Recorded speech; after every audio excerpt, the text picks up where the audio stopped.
I'm Coach K, and this is the In the Huddle podcast. I'm going to go right along today and go right into basketball.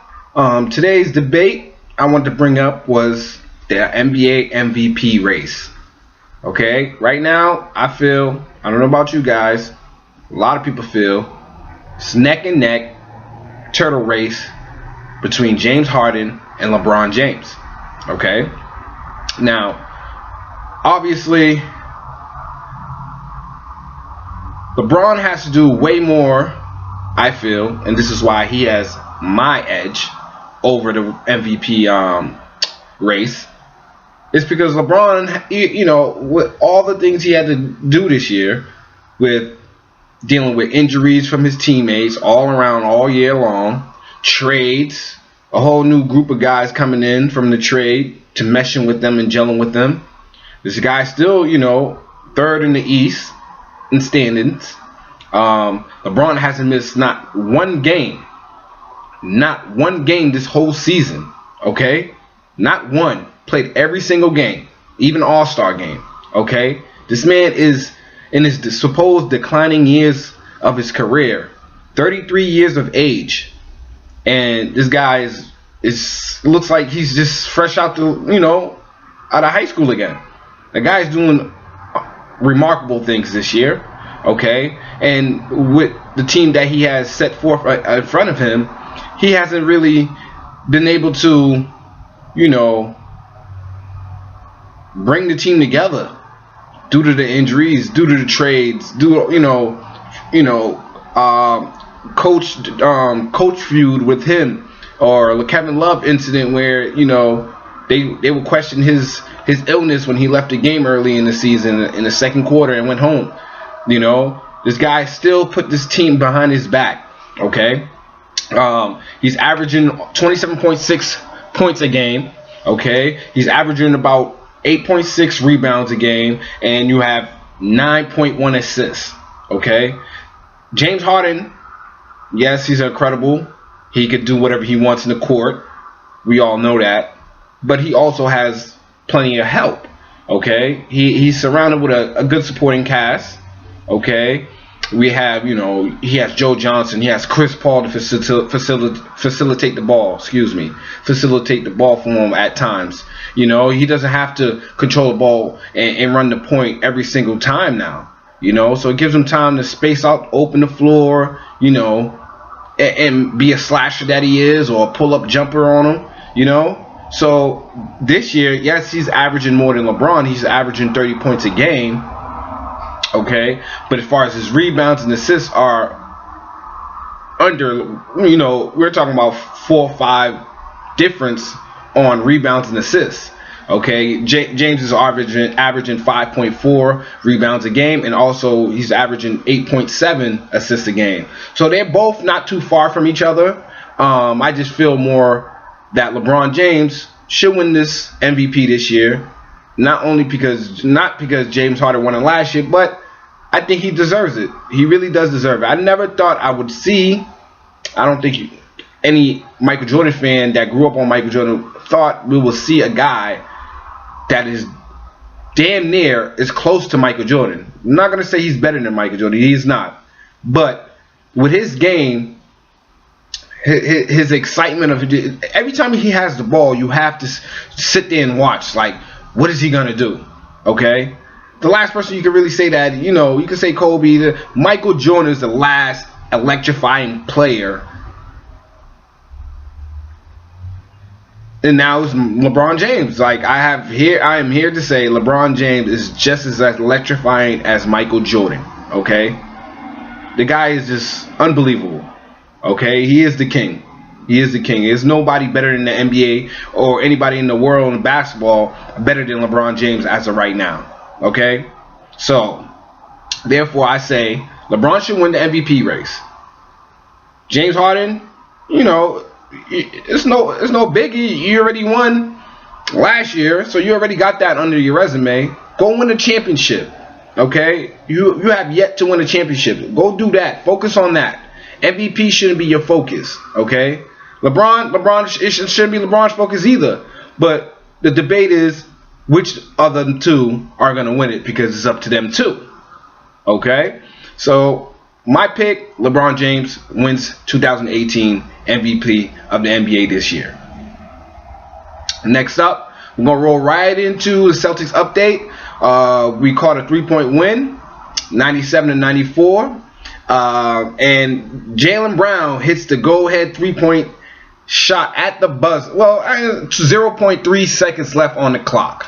Okay, the play was good. All the defense sucked right in as Shane Larkin drove to the basket, kicked it out.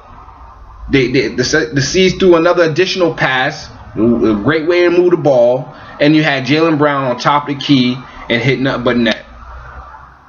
Ladies and gentlemen, you got to realize, regardless of what happens in the playoffs and the rest of the way for the Celtics season, this is a winning season, ladies and gentlemen. Okay? Nobody thought we would be holding on to the first seeding throughout the whole NBA season. Or now, yeah, we're number 2 now, and then the rest of the way, or going to the playoffs with all these injuries.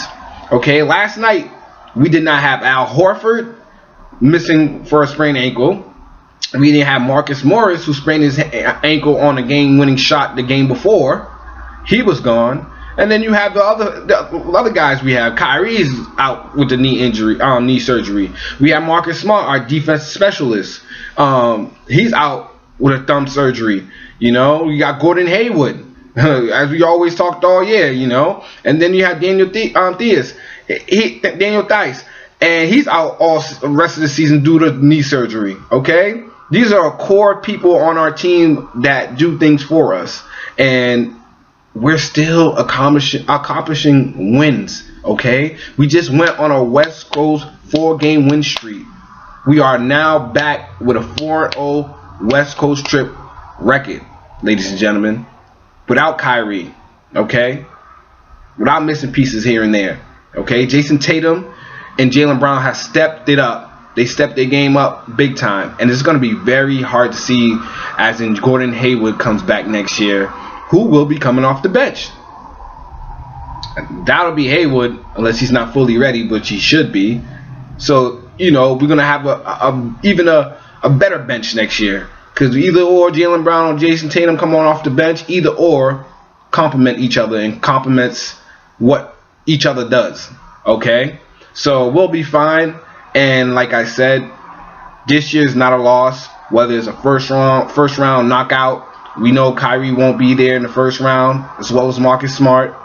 Not saying we can't pull it off and keep going, because obviously we're still doing that, and we're still competing, and we're still beating elite teams. Okay, we beat Portland, we beat OKC recently, Utah, you know, last night. So things are still, you know, still there. You know, we can't give up, and we're still strong. The whole bench, the whole team is you know, they're waiting for their opportunity. So when that opportunity comes, they're providing, and they're accomplishing their goals and what they want to do, and push us to get more wins. Okay, we're grinding. This season's like a grind season with all these injuries. You know, thank God Jaylen Brown is back from concussion protocol, and you know, and we're moving forward, getting ready for this playoffs in about 2 weeks. Saturday is our next game. We'll be at home versus Toronto Raptors. So we have 2 games with Toronto Raptors coming in shortly, as in one on Saturday. As we know, they're number 1 East seeding standings. They're elite. They have a deep bench as well. They use 14, 15 guys. So these next couple of games are going to be a tough test for us. Win or lose. And as long as we stay in it and be competitive, I'm fine with that. And we catch the win, that's even better, ladies and gentlemen. It would be even better. So yeah, we're just hoping right now everything goes clean with Marcus Smart and Kyrie Irving's surgeries, I should say, because you know they already had the surgery last week, so they're in the healing process right now and taking a step at a time. We're on a 5-game winning streak. So that's a good look for us with all those injuries. That shows you how competitive the Celtics are. Okay, with a great organization, with a great coaching staff. that keeps us competing every night. Therefore, moving into the Red Sox, Boston Red Sox, well, Major League Baseball all the way around. It's opening day today, and the Boston Red Sox, we're down in Tampa Bay Rays, today at 4 o'clock, opening day. It'll be good to see. We finished the spring training very strong and look to keep it pushing and keep it forward. It'll be a very competitive season, and, you know, it's nothing like, it's neck and neck with Red Sox and Yankees, as what the scouts are saying. Both new skippers on both sides of the organization. Alex Cora, ex-player of ours, it's been highly spoken of. He's been taking players out for dinner just to have that relationship. You don't hear a lot about that for coaches, doing things like that, and that's very important. He's trying to gel with his team and build a strong relationship, which is very much needed. Okay, so it'll be a great thing to see the Red Sox this year. JD Martinez, the big slugger addition, will help us tremendously. Okay. Furthermore, hockey, Bruins was off last night. They'll play tonight at 7 versus also Tampa Bay. And we'll see how they do that. You know, we already clinched, so we're just gearing up for the playoffs on that end. As far as the Patriots, nothing very significant, but you know, just going through the NFL annual meetings with Bill Belichick, who's down there. You know, there's talks about the helmet hits. They're trying to change that. They changed the catches.